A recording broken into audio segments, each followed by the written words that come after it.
But yeah, here we go. Everybody in a nice column.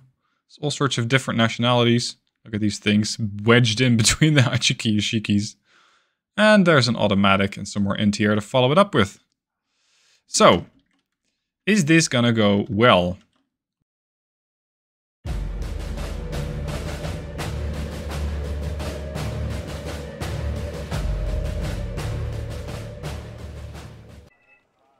Hey guys, Stealth here, welcome back to Wargame Brendryen, 10v10, replay time. Today, following Droid Venom, who sent in this replay.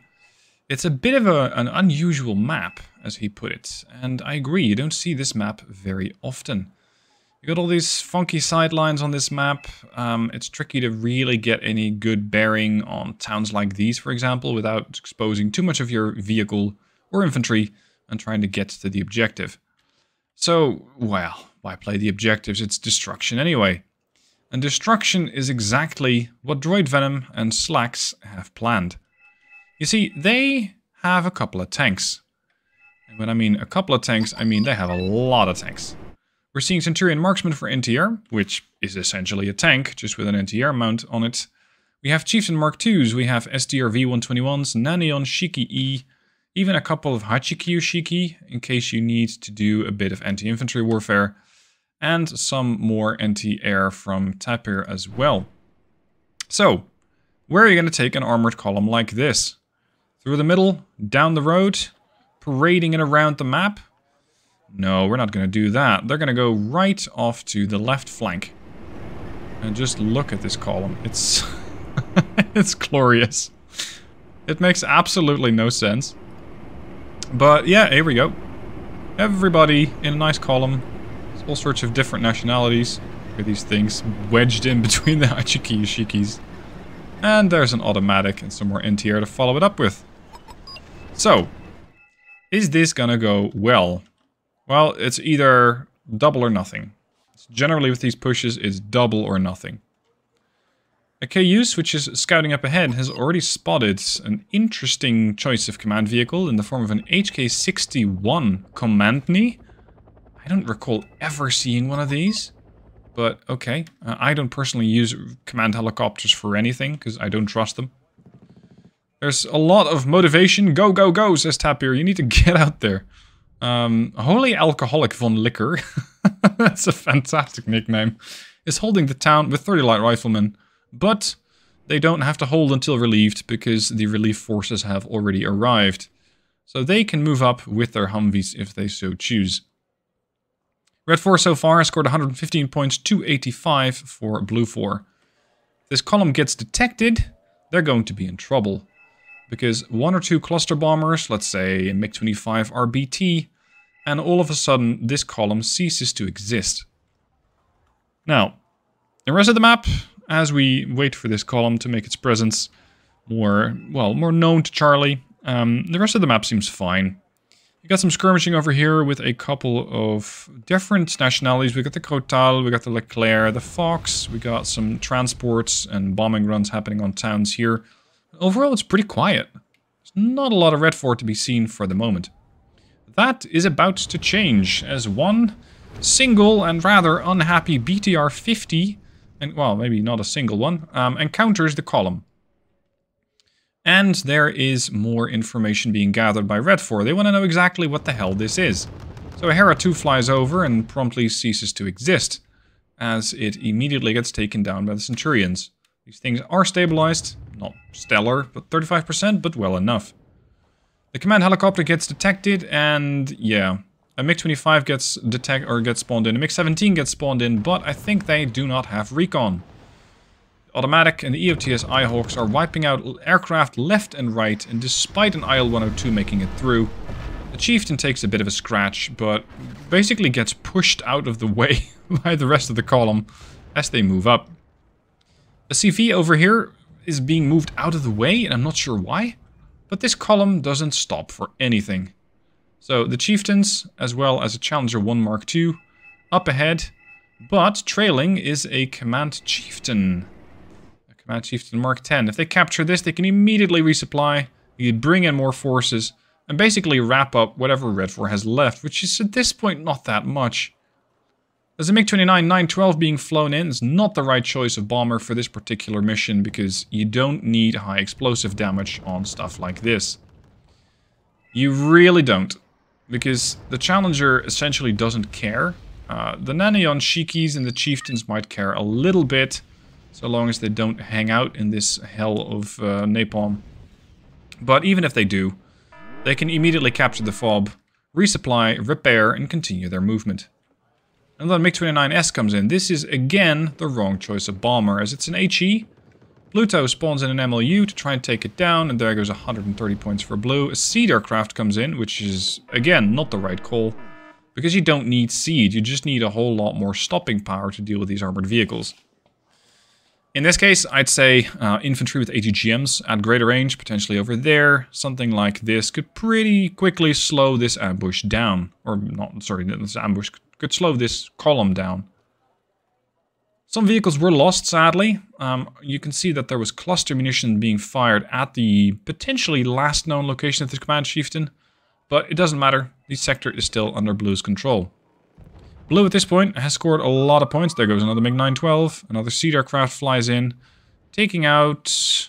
Did it take out the chieftains? Sorry, Centurions? No, yeah, one of them is down. And I'm not seeing... Oh, there they are, the EOTS Eyehawks. Some T-72 M1s are being rerouted from the front line and promptly getting swept off their feet by the longbow. No anti-air, no spotting, no respite. This thing is dead. So, that leaves the column to temporarily fill up on gas, and Slacks calls in a bunch more vehicles. M18s. Although, with this area on fire, they essentially have already lost about 3 to 4 pips of their hit points. Nevertheless, we continue the move, and we continue to hunt down more stuff. What I'm actually surprised about is how few Red 4 players have surrendered at this point. Normally, if you see a column like this, and you see that people lose hope and, well, lose planes, this is stupid. If you see them losing this many planes, then you most likely get a sort of spiral of death, a snowball of death. People start to surrender en masse, and as you see more people start to surrender, it just becomes progressively worse from there. I'm not sure exactly what these MiG-31Ms were trying to do. They are surprisingly successful at not getting killed off, yet. But an F-15D Eagle from Holy Alcoholic von Liquor comes in. That's a great nickname. It takes a couple of shots at the MiG-31 and seemingly misses absolutely everything. There you go, one MiG down. Seed aircraft was able to take out the Centurion marksman, but the EOTS Eyehawks are not susceptible. Sadly, the FOB has been lost. It's been completely roasted, and that means that the EOTS Eyehawk is not going to get any more missiles. Doesn't matter that much, because at this point Blue 4 controls essentially the entire map, with the exception of Gulf, which is still under Red 4 control, and Delta. But we have a couple of Hellcats. Hope I'm always getting the M18 and the M36 confused. We have a whole lot of M18s, which are going to make a bit of a pit stop in Foxtrot. You can see they're coming off the road. And that's something that these things do, unlike any other tracked vehicle at 100 kilometers an hour. MiG-23 BN drops. Too soon. Didn't actually get any vehicle. There's the command unit. M18s take it out. The column pushes on, undaunted. Hachikyu Shikis, one of the surviving Nanion Shikis. We got... Where's the 121 actually? Oh, there you are. The 121 unfortunately no longer with us. The Challenger also no longer here. And Red 4 just keeps sending in more planes. SU-25K, but oh, we have problems here. Pancherovnichi. And that's a lot of them. They fire their RPGs with everything they have, and there's also a quad stack of Modestrelci. And all of a sudden, this whole column stops. Fantastic ambush here by Nick Serko, and the whole column just immediately evaporates. Panzerovnichi and Modestrelci enough to slow it down. And of course the napalm helped a bit to panic them, but overall didn't really do that much damage. So I suppose that Nick Serko over here got quite a few points. He's leading his team with 375. But even though his efforts have stopped the column, the damage has essentially been done. Because Red 4 has no command vehicles, they have no income. They have Gulf, but I think they spent a lot on planes. A lot of those which have been taken down. So even though they might still be in control of Gulf, and they might still have a funky air patrol up, it's really not going to last them very long. Okay, AFV being spawned in. Closed arrow, just taking down a couple of aircraft. Look at how many planes Red4 keeps sending out. Su-25s, Su-7s, L-19s, MiG-31s. If you have this bad of a position, you really do not need planes. Oh, that's a waste of a good command vehicle. There goes the Su-25. L-19 trying to potentially go for the links. MiG-29, 912. I think once again bombing the spawn point. Not if this triple stack of Eyehawks anything to say about it. But it almost crashes on top of another quad stack of anti-air infantry. MiG-25 RBT. See, this is what you should have brought in about 6 minutes ago.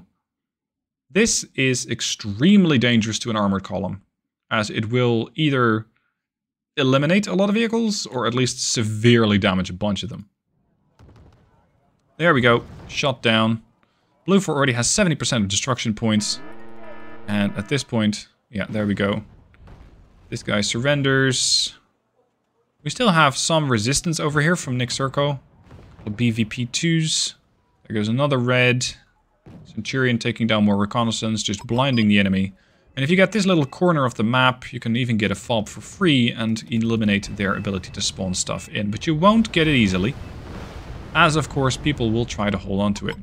There's a CV dead, more fobs are being detected and most likely promptly captured by the Jäger. Centurion marksman in case they decide to fly more planes in. And it is pretty much GG as Blue 4's column was never really stopped up until the point that they got to this town. In this town, things started dying en masse. But before that, Red 4 made so many mistakes with getting all of their stuff into planes. All of their points were planes and, well, a lot of those planes got shot down. So that's how you win a 10v10. A tactical 10v10 at that in a little over 15 minutes. And that, I suppose, includes the startup time. So let's say about 13 minutes or so. Droid Venom, who sent it in. 545 versus 490. We got Slacks, who also got a positive kill-death ratio. Some people not so much. But overall, Blue 4 got way more kills than losses. So, quick little game, fun little game. I hope you guys enjoyed it. If you have a similar replay like this, by all means, send it in. Link down below in the description. Hope you guys enjoyed it, and I'll see you soon for more videos.